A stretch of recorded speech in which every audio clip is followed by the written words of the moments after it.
সিরাত পার হয়ে মানুষের মধ্যে লেনদেন শেষ হয়ে গেছে। যারা অন্যদের হক নষ্ট করেছিল তারা তাদেরকে তাদের ভালো আমলগুলো দিয়ে দিয়েছে।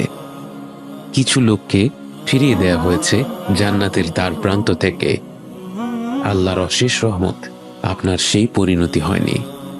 পৃথিবীতে যারা আপনার পিঠ পেছনে দু চারটা খারাপ কথা বলেছিল, আপনার দিন পালন নিয়ে হাসি ঠাট্টা করেছিল, আজ সেই মন্তব্যগুলোর জন্য আপনি নিজেকে অত্যন্ত ভাগ্যবান মনে করছেন। আপনি ভুলবশত একটু আধটু যাদের হক নষ্ট করেছিলেন, সেই হক নষ্ট করা সত্ত্বেও আপনাকে ফিরে যেতে হয়নি, কারণ আপনি এমন এক সময় ইসলামকে ধরে রেখেছিলেন যখন ইসলাম সঠিকভাবে পালন করা ছিল গরম কয়লা হাতের মুঠোয় ধরে রাখার চেয়েও কঠিন। হাজারো মানুষের কটু কথা সহ্য করে সবরের সাথে দিন পালন করার পুরস্কার আজ আপনার সামনে।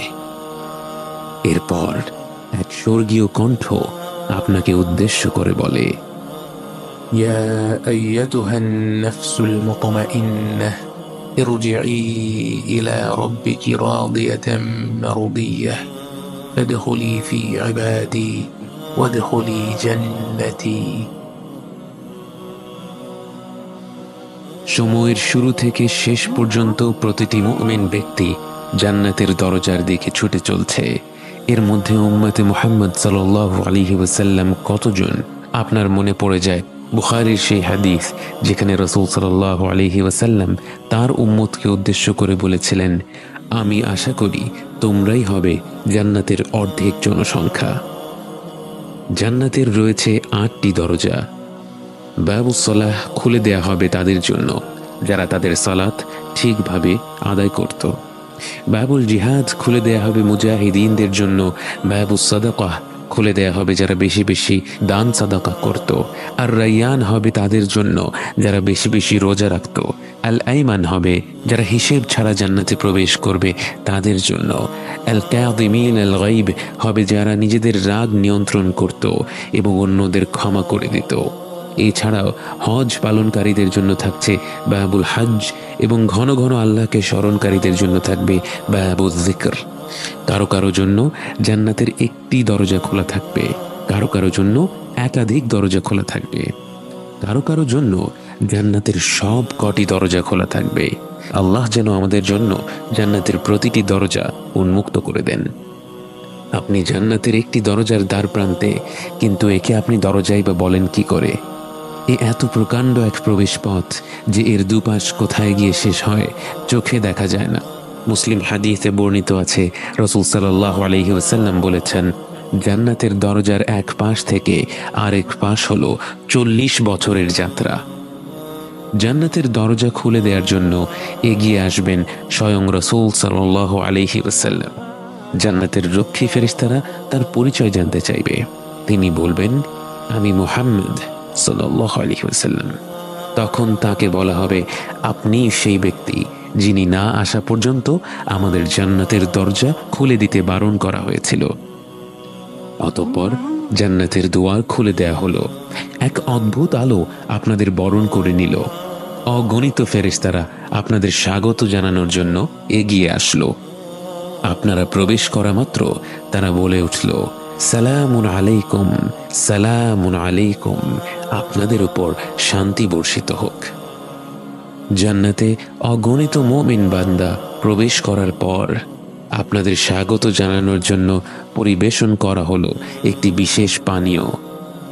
ويسقون فيها كأسا كان مزاجها زنجبيلا عينا فيها تسمى سلسبيلا। শেষ পানি পান করেছিলেন হাউদে কাউসারে। তখন চিরকালের জন্য আপনার তৃষ্ণা মিটে গিয়েছিল। কোনো প্রকার তৃষ্ণা না থাকা সত্ত্বেও জান্নাতের এই পানীয় পান করে এতটা তৃপ্তি অনুভব করবেন তা আপনি কল্পনাও করেননি। সেই অনুভূতিটি প্রকাশ করা সম্ভব নয়। হয়তো এখন থেকে যেসব অভিজ্ঞতা হবে তার কোনোটি বর্ণনা করা সম্ভব নয়। তাও একটা হালকা ধারণা দেওয়ার চেষ্টা করা যাক। আপনার চারপাশের প্রতিটি মুখ উজ্জ্বল, প্রতিটি মুখ হাস্যোজ্জ্বল। কারো অন্তরে একটি ফোঁটাও মন্দ অনুভূতি নেই। কোনো হিংসা বিদ্বেষ নেই, কোনো আফসোস নেই, কোনো দুঃখ বেদনা নেই। সবাই সবার সুখ দেখে আনন্দিত, সবার মধ্যে এক আশ্চর্য রকমের ভ্রাতৃত্ববোধ কাজ করছে। একে একে নাম ডাকা হবে, সেই অনুযায়ী মুমিন ব্যক্তিরা জান্নাতে প্রবেশ করবে। জান্নাতের সেই অপেক্ষার স্থানে আপনি কতটুকু সময় কাটালেন আপনার জানা নেই। এখানে অপেক্ষা করার সময় আপনার মনে কোনো অস্থিরতা নেই। আপনি বাকি অপেক্ষারত মুমিনদের সাথে হাসি আর আনন্দে সময় কাটাচ্ছেন। অবশেষে আপনার নাম ডাকা হলো। পৃথিবীতে আপনাকে যত ভালো ভালো নামে মানুষ ডেকেছিল, সেই ভালো ভালো নামগুলো ডেকে আপনাকে জান্নাতের ভেতরে স্বাগত জানানো হলো। জান্নাতে প্রবেশ করা মাত্র আপনার অন্তরই যেন আপনাকে বলতে লাগলো আপনার আবাস কোথায়। রাসূল সাল্লাল্লাহু আলাইহি ওয়াসাল্লাম বলেন, প্রত্যেক ব্যক্তি দুনিয়াতে তার ঘর যত ভালোভাবে চিনত, তার চেয়েও ভালোভাবে তার জান্নাতের ঘর চিনবে। আপনি দ্রুত এগিয়ে যাচ্ছেন আপনার ঘরের দিকে, কাউকে কিচ্ছু জিজ্ঞেস করতে হচ্ছে না। এদিকে যেতে যেতে আশেপাশে যা দেখছেন, আপনার কান যা শুনছে, যা কিছু সুবাস নাকে আসছে, সব কিছুই আপনাকে অভিভূত করছে। অবশেষে আপনি পৌঁছে গেলেন আপনার ঘরে। আপনার অন্তর আপনাকে বলছে এটাই আপনার ঘর। কিন্তু একে তো রাজপ্রাসাদ বললেও কম হবে। স্বর্ণ আর রূপা দিয়ে নির্মিত এক বৃহৎ ভবন আপনার জন্য অপেক্ষা করছে, যার স্থাপত্য শৈলী বাকরুদ্ধকর। প্রতিটি কোণে কোণে যার নৈপুণ্য, যার নিচে খেলা করছে স্বচ্ছ প্রবাহমান নদী, যে পানির শব্দে অন্তর জুড়িয়ে যায়। চারিপাশে ঘন সবুজ, আল্লাহর প্রশংসা বাণী থেকে জন্ম নেয়া হাজারো গাছে ছেয়ে আছে আপনার ঘর। জান্নাতে প্রবেশ করা শেষ ব্যক্তিকে দেয়া হবে এমন এক রাজ্য যা গোটা পৃথিবীর চেয়ে 10 গুণ বেশি। একবার চোখ বন্ধ করে কল্পনা করুন, একটি প্রাসাদ নয়, একটি শহর নয়, একটি দেশ নয়, একটি মহাদেশ নয়, গোটা পৃথিবীর সমান এক সাম্রাজ্য, এবং তার সাথে যোগ করা হলো আরও একটি পৃথিবী, এবং আরও একটা, এবং এভাবে করে 10টি পৃথিবীর সমান আপনার রাজ্য। এবং তা হচ্ছে জান্নাতের সবচেয়ে ছোট পুরস্কার। এবং তা তো হচ্ছে পরিমাণের দিক থেকে। মানের দিক থেকে তাকে যা দেয়া হবে তা তো পৃথিবীর কোনো নিয়ামতের সাথেই তুলনা করা যায় না। আপনি আপনার ঘরের দিকে এগিয়ে যাচ্ছেন। আপনার এই রাজ্য পৃথিবীর কত গুণ বেশি বড় আপনার জানা নেই, কিন্তু যেদিকে দুচোখ যায় বিস্ময়কর সব দৃশ্য আপনার মন ভুলিয়ে দেয়। কিন্তু হঠাৎ আপনি থমকে দাঁড়ান। সময় যেন থেমে দাঁড়ালো। স্বর্গীয় এই জগতের সব দৃশ্য যেন মলিন হয়ে পড়ল। আপনার চোখ পড়ল আরেক জোড়া চোখের ওপর। আপনি আশা হারিয়ে ফেলেছেন। আপনি ফিরে গেলেন বহু বছর আগের দুনিয়ার সেই জীবনে। মায়া ভরা দুটি চোখের দিকে তাকিয়ে আছেন। প্রথমবারের মতো মন ভরে দেখছেন আপনার জীবন সঙ্গীকে। অজানা সব অনুভূতির ঢেউয়ে ভেসে যায় আপনার হৃদয়ে। অনেক স্বপ্ন আঁকছেন মনে মনে। চূড়ান্ত স্বপ্ন একটাই, একসাথে জান্নাতে যাওয়া, অনন্তকালের জীবনের সঙ্গী হওয়া। চোখের পলক পড়ল, ফিরে এলেন বর্তমানে। আপনি চেয়ে আছেন সেই অতি পরিচিত চেহারাটার দিকে, কিন্তু সেই চেহারা তো আর আগের মতো নেই। সৃষ্টির সব সৌন্দর্যই তো মনে হয় আল্লাহ তার ভেতরেই গেঁথে দিয়েছেন। আপনি চেয়ে আছেন আপনার স্ত্রীর দিকে, উনি চেয়ে আছেন আপনার দিকে। প্রবাহমান নদীর ছলছল শব্দ আর পাখির গুঞ্জন ছাড়া আর কোনো শব্দের প্রয়োজন হচ্ছে না। কোনো কোনো উলামারা বলেন, জান্নাতে যখন স্বামী স্ত্রী একে অপরকে প্রথমবারের মতো দেখবে, তারা একে অপরের দিকে মুগ্ধ হয়ে চেয়ে থাকবে 40 বছর। আপনার মনে হলো 40 বছর তো নয়, যেন 2-1 মুহূর্ত কেটেছে মাত্র। যতই দেখছেন ততই মন ভরে যাচ্ছে, আবার মনে হচ্ছে এখনো মন ভরেনি। আপনি আর আপনার জীবন সঙ্গী অনন্তকালের জীবন সঙ্গী, যার সাথে এখন আর কোনো কথা কাটাকাটির সুযোগ নেই, যিনি আপনার কোনো কাজে আর বিরক্ত হবেন না, যার সাথে এখন হবে ভালোবাসার সম্পর্ক, যা দিন দিন কমবে না বরং বেড়েই চলবে। সেই ভালোবাসার মানুষটাকে নিয়ে আপনি ঘুরে দেখতে লাগলেন আপনাদের জান্নাতের আবাস। উপরে আকাশমণ্ডলী ভরা উজ্জ্বল নক্ষত্রের ন্যায় কি যেন জ্বলজ্বল করছে। আপনারা বুঝতে পারেন তারা হচ্ছেন জান্নাতের আরো ওপরের স্তরের জান্নাতবাসীরা। কিন্তু আপনার মনে কোনো আফসোস নেই, আপনার মনে কোনো হিংসা নেই, আপনার অন্তর ভর্তি কৃতজ্ঞতা। আর যারা আপনার চেয়েও বেশি কিছু পেয়েছে তাদের প্রতি সম্মান ও ভালোবাসা। জান্নাতে কোনো খারাপ অনুভূতি নেই, জান্নাতে রয়েছে শুধুই সুখ। আপনি আপনার প্রাসাদের ভেতরে গেলেন, সেখানে দেখলেন فيها عين جارية فيها سرر مرفوعة وأكواب موضوعة ونمارق مصفوفة وزرابي مبثوثة متكئين فيها على الأرائك لا يرون فيها شمسا ولا زمهريرا ودانية عليهم ظلالها وذللت قطوفها تذليلا ويطاف عليهم بآنية من فضة وأكواب كانت قوارير من فضة قدروها تقديرا। আপনি হেলান দিয়ে বিশ্রাম নিচ্ছেন সম্মানিত আসনে বসে। স্বর্গীয় ফল ফলাদি আপনার হাতের নাগালে। মনোহর পাত্রে হরেক রকমের পানীয় পরিবেশন করছে হাস্যোজ্জ্বল চিরতরুণেরা, যাদের দেখে ছড়িয়ে থাকা মুক্তোর মতো মনে হচ্ছে। প্রতিটি মুহূর্ত আপনি তৃপ্তি ভরে আস্বাদন করছেন। এখানে কোনো তাড়াহুড়ো নেই। হয়তো মাসখানেক কেটে গেল বিভিন্ন ধরনের খাবার ও পানীয় উপভোগ করতে করতে। হয়তো বছর খানেক কেটে গেল আপনার স্ত্রীর সাথে গল্প করতে করতে। হয়তো একে অপরকে বলছেন কেমন ছিল মৃত্যুর পরের যাত্রা, কি কি ঘটেছিল। হয়তো ফিরে দেখছেন জীবনের সেই ক্ষুদ্র সময়টা যখন আপনারা একসাথে ছিলেন এবং আগ্রহ নিয়ে আলোচনা করছেন কেমন হবে আপনাদের অনন্তকালের যাত্রাটি। স্বর্গীয় খাবারের পাশাপাশি আপনার জন্য রয়েছে পবিত্র হুর, যাদের সম্পর্কে আল্লাহ তাআলা বলেন, فيهن خيرات حسان فبأي آلاء ربكما تكذبان حور مقصورات في الخيام فبأي آلاء ربكما تكذبان لم يطمثهن إنس قبلهم ولا جان فبأي آلاء ربكما تكذبان متكئين على رفرف خضر وعبقري حسان فبأي آلاء ربكما تكذبان تبارك اسم ربك ذي الجلال والإكرام। যদিও দুনিয়ার জীবনে এমন একটি নিয়ামতের কথা শুনলে আমাদের মনে নানা প্রশ্ন জাগে। জান্নাতে কোনো খারাপ অনুভূতি নেই।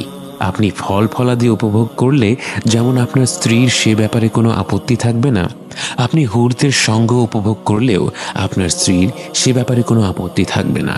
এবং তিনিও আল্লাহর কাছ থেকে যা যা অজস্র নিয়ামত পাবেন সেগুলো যেমনই হোক না কেন আপনার সেগুলোর ব্যাপারে কোনো আপত্তি থাকবে না। আপনারা একে অপরের জন্য খুশি থাকবেন এবং প্রত্যেককেই আল্লাহ যার যার প্রকৃতি অনুযায়ী নিয়ামত দিবেন এবং তিনি আল আলিমুল হাকিম। কিন্তু জান্নাতের পুরোটা সময় তো আপনি শুধু আপনার আবাসেই কাটিয়ে দেবেন না। জান্নাতবাসীরা একে অপরের সাথে দেখা করবে, গল্প করবে, আনন্দ করবে। আপনি দেখা করতে গেলেন আপনার বাবা মায়ের সাথে, আপনার দাদা দাদি, নানা নানির সাথে। পরম আনন্দের এই মুহূর্তের সবচেয়ে অদ্ভুত বিষয়টি হলো জান্নাতে আপনারা সবাই সমবয়সী। কারণ জান্নাতে সবার বয়স পৃথিবীর 33 বছর বয়সের সমতুল্য এবং সেখানে কারো বয়স একদিনও বাড়ে না। আপনারা সবাই মিলে অনেক অনেক গল্প করলেন। গল্পের মাধ্যমে জানতে পারলেন আপনার পূর্বপুরুষেরা কিভাবে প্রথম ইসলাম গ্রহণ করলো, কিভাবে তাদেরকে ইসলামের দাওয়াত দেয়া হয়েছিল। আপনি খুঁজে বের করলেন সেই ব্যক্তিকে যিনি আপনার জন্মের 500-600 বছর আগে আপনার এক পূর্বপুরুষকে ইসলাম সম্পর্কে বলেছিল, যার প্রচেষ্টার ফলে আপনার বংশের হাজারো মানুষ সহজেই ইসলাম গ্রহণ করে ফেলেছে। জান্নাতের রয়েছে একটি সুক বা বাজার, কিন্তু জান্নাতের বাজারে তো ক্রয় বিক্রয় করার কিছুই নেই, বরং সেখানে মানুষ যাবে একে অপরের সাথে দেখা সাক্ষাৎ করার জন্য। সেখানে আপনার সুযোগ হলো স্বয়ং রাসূলুল্লাহ সাল্লাল্লাহু আলাইহি ওয়াসাল্লামের সাথে কথা বলার। যদিও তার সাথে কথা বলতে চায় এমন কোটি কোটি জান্নাতবাসী রয়েছে, কিন্তু আপনি তার সাথে মন ভরে কথা বলার সুযোগ পেলেন, কারণ জান্নাতে সময়ের কোনো অভাব নেই। আপনি গল্প করলেন আবু বকর, ওমর, ওসমান ও আলী রাদিয়াল্লাহু আনহুমের সাথে, কথা বললেন ইসলামের ইতিহাসের শ্রেষ্ঠ ব্যক্তিত্বদের সাথে। আপনি তাদের সাথে যতটা উৎসাহ নিয়ে কথা বলছেন, তারাও আপনার সাথে ততটাই উৎসাহ নিয়ে আলাপ করছে, বিস্ময় ভরে আপনার জীবনের গল্প শুনছে। এত বেশি ফিতনার সময় জন্মগ্রহণ করেও তুমি কিভাবে তোমার দিনকে ধরে রাখলে? আপনি বললেন, এ ছিল শুধুই আল্লাহর নিয়ামত, তিনি আমাদের ভুলগুলো ক্ষমা না করলে আমরা কখনোই আজ এখানে থাকতে পারতাম না। আল্লাহর রহমত, ভালোবাসা আর নিয়ামতে ডুবে থাকা প্রতিটি জান্নাতবাসী তখন মনে করছে তাদের আর কোনোই চাওয়া পাওয়া নেই। মানুষ যে সৃষ্টিগতভাবেই এমন যে তাকে এক পাহাড় সমান স্বর্ণ দেয়া হলে তার মনে 2 পাহাড় সমান স্বর্ণ পাওয়ার আশা জাগে, যে স্বভাবগতভাবেই একটু বেশি চাইতেই থাকে, কখনো সন্তুষ্ট হয় না, সেই মানব সন্তানকে জান্নাতে এত বেশি নেয়ামত দেয়া হয়েছে যে সে সেখানে পুরোপুরি সন্তুষ্ট।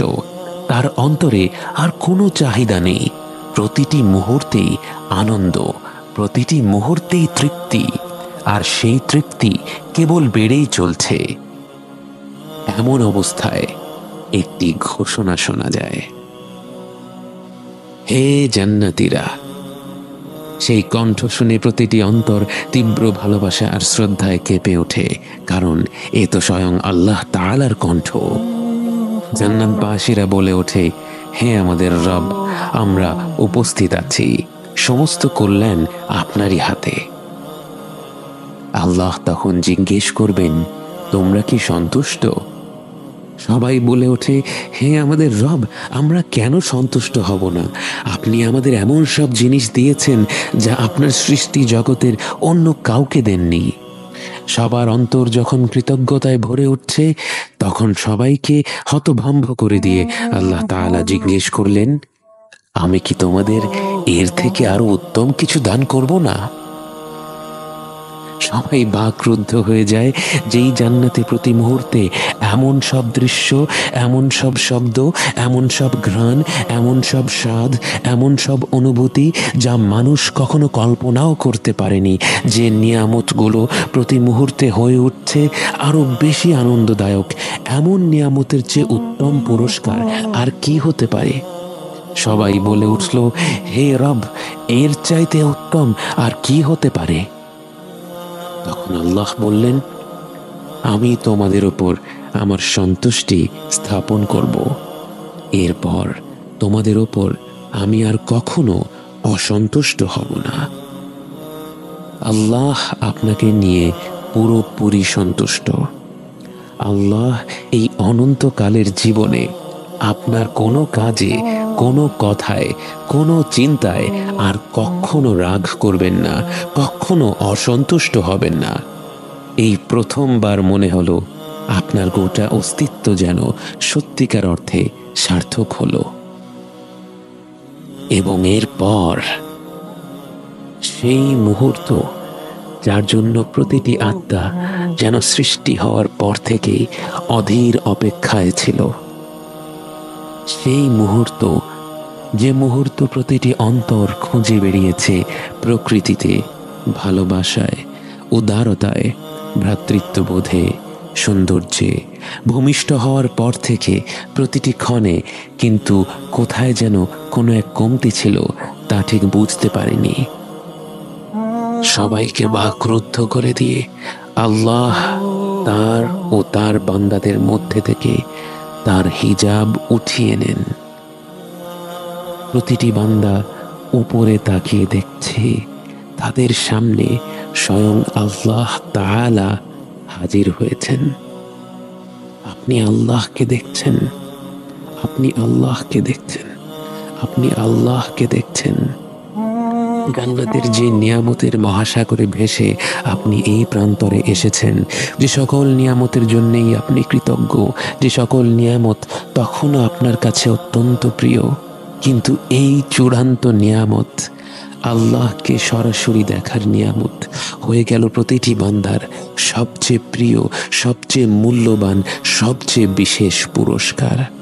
আল্লাহ যুল জালালি ওয়াল ইকরাম, যিনি মর্যাদা ও মাহাত্ম্যের অধিকারী, তার কর্তৃত্বের কাছে যেন ভাষাও মাথা নত করে ফেলে, এবং সেই মুহূর্তে সবাই জীবনের এই দীর্ঘ যাত্রার অর্থ বুঝতে পারে এত প্রতিকূলতা পেরিয়ে, এত ভুল ভ্রান্তির পর, এতগুলো ধাপ পেরিয়ে, এতভাবে নিজের অন্তরকে সংশোধন করে, জীবন ও পরকালের পরীক্ষাগুলো পার করে এই গন্তব্যে পৌঁছানোর উদ্দেশ্য আসলে কি।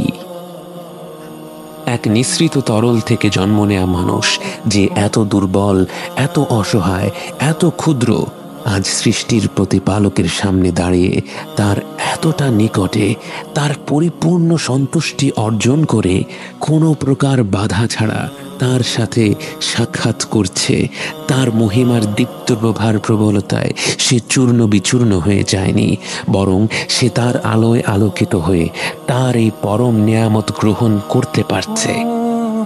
আপনি বুঝতে পারেন আপনার অস্তিত্বের প্রতিটি মুহূর্তেই আসলে আর রহমানুর রহিম আপনাকে তার কাছে টেনে নিচ্ছিলেন, এবং সেই গন্তব্যে পৌঁছানোর জন্য আপনার যা যা প্রয়োজন তাই আপনাকে দিয়ে গেছেন।